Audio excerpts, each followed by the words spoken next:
KGF chapter 1 और chapter 2 में हमने देखा कि कैसे रॉकी भाई ने नराची की सोने की खदानों पर कब्जा किया और हजारों टन सोना निकाला। रॉकी का सिर्फ एक सपना था, दुनिया का सबसे अमीर आदमी बनना। लेकिन क्या आपने कभी सोचा है कि अगर रॉकी भाई आज यानी 2026 के भारत में उस पूरे सोने को कानूनी तरीके से बेचने निकलें, तो क्या वह सच में दुनिया के सबसे अमीर इंसान बन पाएंगे, या फिर इनकम टैक्स डिपार्टमेंट, ईडी और बाकी सरकारी एजेंसियां उनका पूरा खेल ही खत्म कर देंगी? आज हम केजीएफ के पूरे बिजनेस एम्पायर का ऐसा फाइनेंशियल ब्रेकडाउन करने वाले हैं जो शायद आपने पहले कभी नहीं देखा होगा, इसलिए वीडियो को आखिर तक जरूर देखिए। सबसे पहले यह समझते हैं कि रॉकी भाई के पास आखिर कितना सोना था।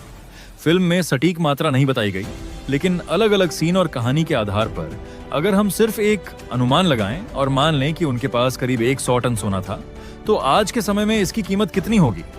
2026 में अगर 1 ग्राम सोने की कीमत लगभग 7,500 रुपए से 8,000 रुपए मानी जाए, तो 100 टन सोने की कुल कीमत करीब 75,000 करोड़ रुपए के आसपास बैठती है। पहली नजर में लगता है कि इतने पैसों के साथ तो रॉकी भाई दुनिया के सबसे अमीर लोगों की सूची में पहुंच जाएंगे। लेकिन असली कहानी यहीं से शुरू होती है, क्योंकि अब एंट्री होती है भारत के टैक्स और कानून की।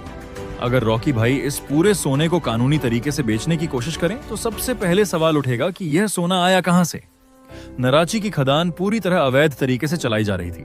ऐसे में सरकार सबसे पहले अवैध खनन, रॉयल्टी, जुर्माने और अन्य कानूनी कार्रवाई की ओर बढ़ेगी। यानी शुरुआत से ही भारी आर्थिक और कानूनी मुश्किलें सामने आ जाएंगी। इसके बाद अगर इस सोने से हुई कमाई को अघोषित आय माना जाए, तो कुछ परिस्थितियों में आयकर कानून के तहत उस पर बहुत ऊंची दर से टैक्स लगाया जा सकता है। अक्सर ऐसी चर्चाओं में इनकम टैक्स एक्ट की धारा 115 BBE का जिक्र किया जाता है, जिसके तहत कुछ प्रकार की अघोषित आय पर भारी टैक्स, सरचार्ज और सेस मिलाकर प्रभावी टैक्स दर काफी अधिक हो सकती है।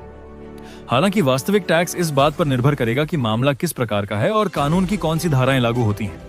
अगर केवल एक काल्पनिक उदाहरण के तौर पर बहुत ऊंची प्रभावी टैक्स दर मान ली जाए, तो 75,000 करोड़ रुपए में से बड़ी रकम टैक्स और अन्य देनदारियों में जा सकती है।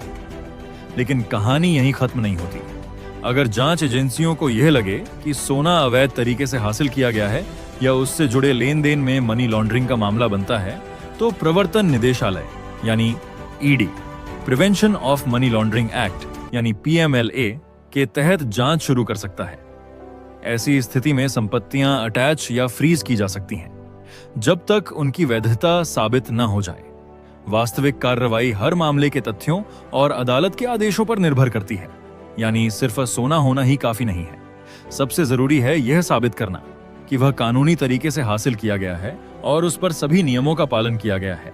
इसलिए अगर केजीएफ की कहानी को असली दुनिया के कानूनों से जोड़कर देखें, तो रॉकी भाई के लिए सबसे बड़ी चुनौती गरुड़ा, अधीरा या रमिका सेन नहीं होती।